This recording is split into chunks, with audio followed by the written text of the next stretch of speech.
네, 안준영 변호사와 함께합니다. 어서 오세요. 네, 안녕하세요. 안준영입니다. 오늘 어떤 이야기 준비해 오셨습니까? 네, 오늘은 마약류를 돈벌이로 이용하는 의사들, 쉽게 얘기하면 마약을 팔아서 돈을 버는 의사들에 대한 이야기를 좀 해보고자 하는데요. 예. 네, 실제로 검찰에 따르면 강남 한복판에 있는 모 병원에서는 환자들의 수면과 환각을 목적으로 약 400차례에 걸쳐서 14억 원 상당의 프로포폴과 전신마취제인 에토미데이트를 중독자들에게 판매한 병원 일당이 적발이 됐는데요. 400회?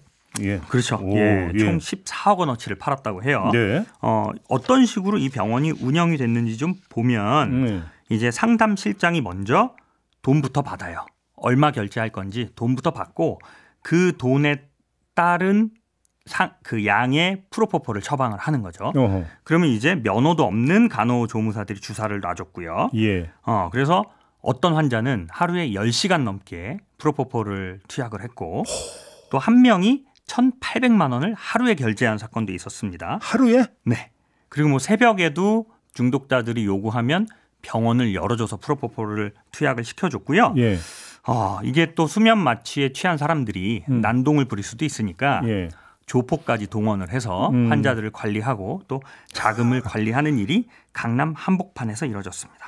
저는 이런 그 뉴스를 접할 때마다 갖는 아주 원초적 궁금증이 네네네. 의약품 관리하게 돼 있잖아요. 네, 맞습니다. 예. 그러면 프로포폴 같은 경우가 이 병원에서 어떻게 쓰였는지도 당연히 관리 대장이나 이런 게 있을 거 아닙니까? 네, 그렇죠. 예. 이게 발각이 안 될 거라고 믿고 지금 저런 짓을 했느냐는 것은 너무나 의아한 부분인데 뭘 믿고 저럴 수가 있는 거죠? 일단 실제로 이 사람들이 대부분 경력직이에요. 그러니까 한마디로 얘기하면 프로포폴로 관련해서 처벌을 이미 받았던 사람들이 똑같이 이런 걸 계속해서 하고 있는데 한마디로 얘기하면 막 나가는 거네요. 그러니까. 그렇죠. 근데 이 사람들은 아마 안 걸릴 거라고 생각하고 이런 일을 했겠죠. 그러니까 실제로 제가 여쭤는 게 어떻게 안 걸릴 거라고 생각할 수 있느냐라는 거예요. 어떻게 하면 안 걸리고 이렇게 몇 년 동안 해왔는지 제가 좀 설명을 드려볼게요. 예. 일단은 프로포폴, 케타민, 미다졸람 이렇게 흔히 3대 수면 마취제라고 하는데요. 해당 수면 마취제들은 진작에 마약류로 지정이 되어 있어요. 그래서 이제 마약법에 따른 규제를 받게 되는데요. 그러면 이제 마약류 통합 관리 시스템이라는 곳을 통해서 반입 반출이라 그래서 몇 병이 병원에 들어왔고 실제로 몇 병이 사용됐는지를 매번 보고해야 돼요. 그렇죠. 근데 이 사람들이 어떻게 편법을 썼냐? 일반 환자들이 왔을 때 프로포폴을 처방을 안 하는 환자들한테 한 것처럼 마치 프로포폴이 처방이 된 것처럼 허위로 진단서를 쓰면 실제로 안 쓴 약물이 남죠. 그럼 그걸 가지고 그 중독자들한테 다시 판매를 한 거죠. M1 환자들을 이용을 한 거네요, 그러면. 그렇죠.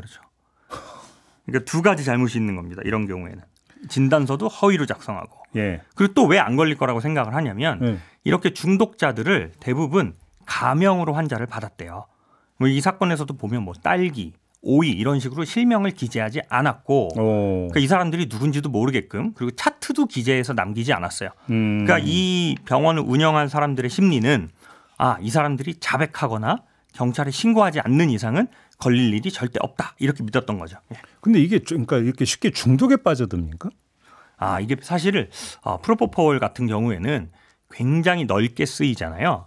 우리가 수면 내시경을 때 맞는 게 그 프로포폴 맞나요? 네, 이제 수면 내시경 같은 경우 대학병원급에 가면 미다졸람이라는 걸 사용을 하고 이제 일반 의원급에서는 프로포폴을 많이 쓰는데 이런 것들이 다 마약류로 지정은 되어 있어요. 근데 프로포폴 같은 경우는 전 세계에서 우리나라가 제일 먼저 마약류로 지정을 했을 정도로 부작용이나 중독성이 크지는 않다고 알려져 있습니다.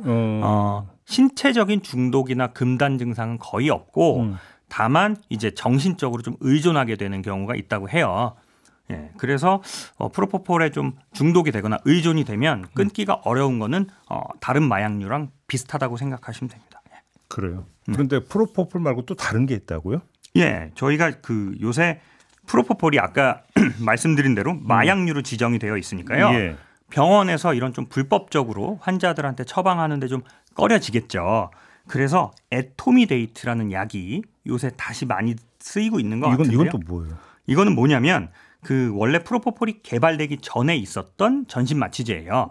근데 에토미데이트는 문제가 부작용이 좀 있는데 깰 때 구역질을 한다거나 되게 좀 불쾌감을 주기 때문에 프로포폴이 등장한 이후에는 거의 사용이 되지 않았던 약물인데 이게 마약류로 지정이 안 되어 있다 보니까 관리가 수월하죠.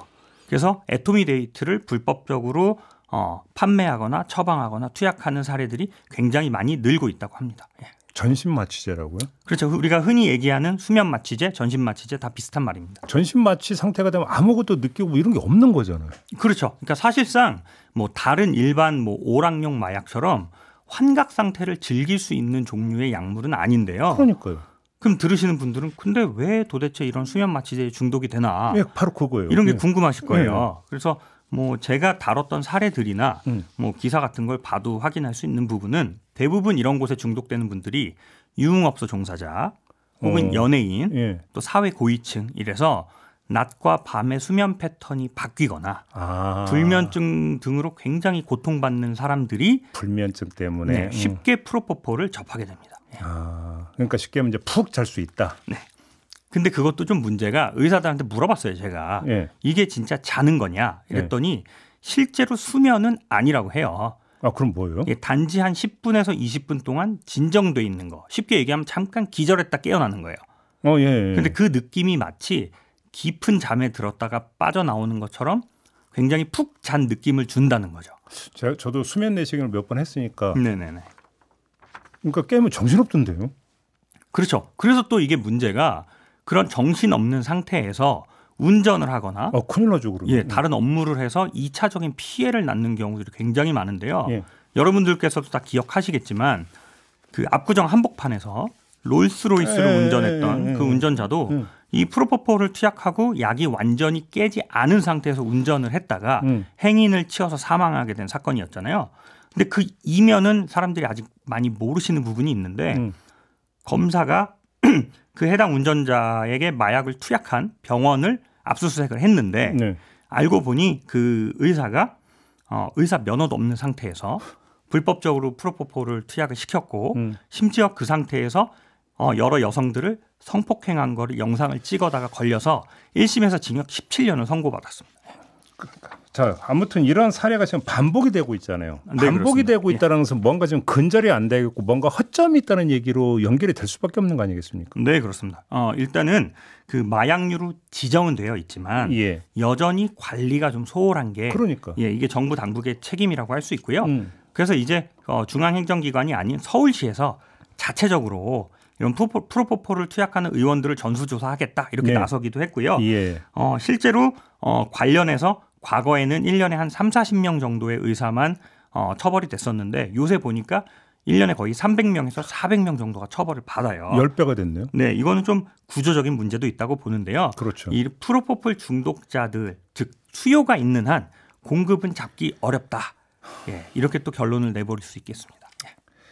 알겠습니다. 좀 근절 대책을 좀 세워야 될 것 같네요. 오늘 이렇게 좀 마무리하죠. 안준영 변호사와 함께했습니다. 고맙습니다. 네, 감사합니다.